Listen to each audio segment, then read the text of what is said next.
नमस्कार ओडिशा। आज होची नवेम्बर मास 12 तारिख बुधवार। आजिर पाणीपाग अपडेट आसी जाइछि। भिडियोटी आरंभ करिबा पूर्वरु समस्तंकु गोटिए रिक्वेस्ट, आमर चैनल को सब्सक्राइब करिबा सहित पाखरे आसुतिबा बेल आइकन को ऑन करिबाकु जमारु भूलंतु नाही। आसंता 17 तारिखरे लघुचाप संभावना। दक्षिण बंगोपसागर रे लघुचाप क्षेत्र सृष्टि हेबा नहीं पूर्वानुमान करिसंती अंतर्जातीय पाणीपाग विज्ञानी जासन निकोलस। एहार प्रभाव रे आंध्र प्रदेश, तमिलनाडु, पुडुचेरी रे एवं केरल रे वर्षा होई पारे। तेबे लघुचापर प्रभाव ओडिशा रे कोन रहिबो ता उपरे नजर रहिछि। सेहीपरि 14 तारिखरे दक्षिण पश्चिम बंगोपसागर रे एक लघुचाप सृष्टि हेबा नहीं पूर्वानुमान करिथिला पाणीपाग विभाग। हेले एहार प्रभाव ओडिशा उपरे रहिबो नाही। अन्यपटे राज्य रे शीतर लहरी संभावना। पाणीपाग विभाग पक्षरु सतर्क सूचना। जलीय बाष्प ह्रास सहित उत्तर पश्चिम दिगरु बहुतिबा सूक्ष्म ठंडा वायु प्रभाव रे राज्य रे खसिछि पारद। एहार प्रभाव रे आजि सकाळु आसंता काली सकाळ पर्यंत भीषण शीत पाई 3टी जिला को येलो वार्निंग। 15टी जिले रे तापमात्रा 10 डिग्री सेल्सियस रु 15 डिग्री सेल्सियस मध्य रे रहिबो एवं बाकी 15टी जिले रे तापमात्रा 15 डिग्री सेल्सियस रु 20 डिग्री सेल्सियस मध्य रे रहिबो बोली कहिछि भुवनेश्वर स्थित आंचलिक पाणीपाग विज्ञान केंद्र। तेबे आज केउ केउ जिला को सतर्क सूचना दिया जाइछि।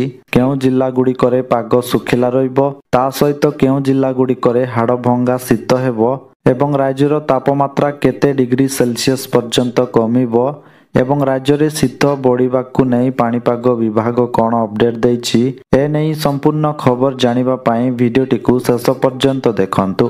ता सहित चैनल रे नुआ करी आसीथिले आम चैनल जी न्यूज अपडेट को एबे ही सब्सक्राइब करी पाखरे आसुतिबा बेल आइकन को ऑन करी रखंतु, जा फଳରେ सबुदिन पाणीपाग अपडेट सर्वप्रथमे पाई परिबे। तेबे चलंतु डेरी न करी आजिर पाणीपाग अपडेट उपरे नजर पकाई नेबा। 4 दिन रे 5 डिग्री खसिलाणी रात्रि तापमात्रा। 15 डिग्री तळे रहिछि 9टी सहरर पारद। गतकाली राजधानी रे सर्वनिम्न रात्रि तापमात्रा 14.8 डिग्री सेल्सियस रेकर्ड करा जायछि। जी उदयगिरी रे सर्वनिम्न तापमात्रा रेकर्ड होईछि। आगामी 3 दिन पर्यंत 2 रु 3 डिग्री तापमात्रा कमिबा नै सूचना दैछंती आंचलिक पाणीपाग विभाग। 12 तारिख अर्थात आजी कटक, अनुगुल, झारसुगुड़ा, कंधमाल, कर्धार किछि किछि स्थान रे शीत लहरी संभावना रहिछि। तेबे वर्तमान जानि नेबा आजि पई सबु केउ केउ जिल्ला रे भीषण शीत, केउ केउ जिल्ला रे प्रबल शीत हेबो बोली कुहा जायछि। तेबे प्रथमे जानिबा जेउ 3टी जिल्ला को येलो वार्निंग जारी करा जायछि। उक्त 3टी जिल्ला रे भीषण शीत हेबो एवं प्रबल कुहुडी पड़िबो बोली वार्निंग जारी करा जायछि। तेबे सेही 3टी जिल्ला गुड़िक हेउछि कंधमाल, सुंदरगढ़ एवं झारसुगुड़ा। ଏହା ପରେ ଜାଣିବା ଆଉ କେଉଁ 15ଟି ଜିଲ୍ଲାରେ ଭୀଷଣ ଶୀତ ହେବ ବୋଲି କୁହାଯାଇଛି।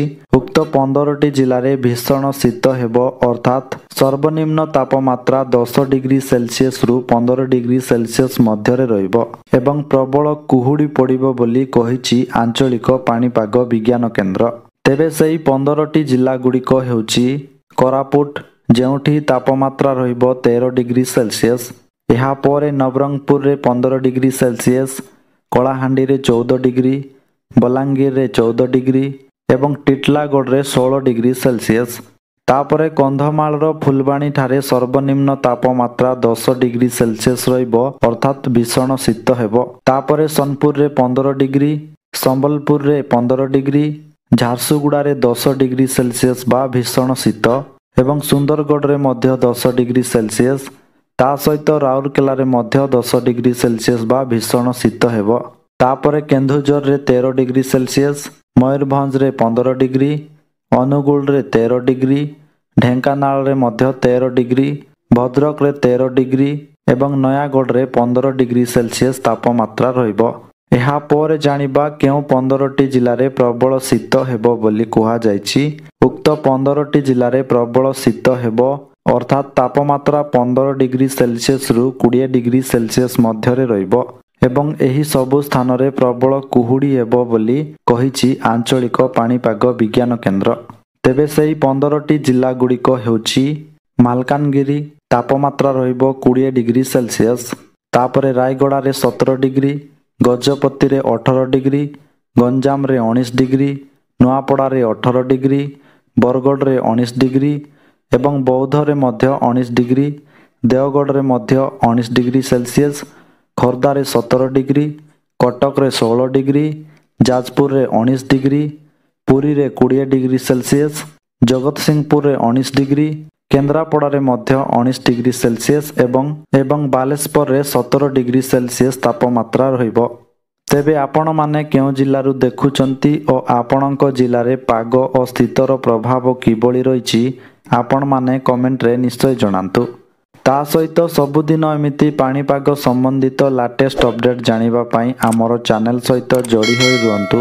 ଆଉ ଭିଡ଼ିଓକୁ ଗୋଟେ ଲାଇକ୍ କରି ଅନ୍ୟମାନଙ୍କ ସହିତ ସେୟାର କରନ୍ତୁ, ଯାହାଫଳରେ ସେମାନେ ମଧ୍ୟ ପାଣିପାଗ ଅପଡେଟ୍ ପାଇପାରିବେ।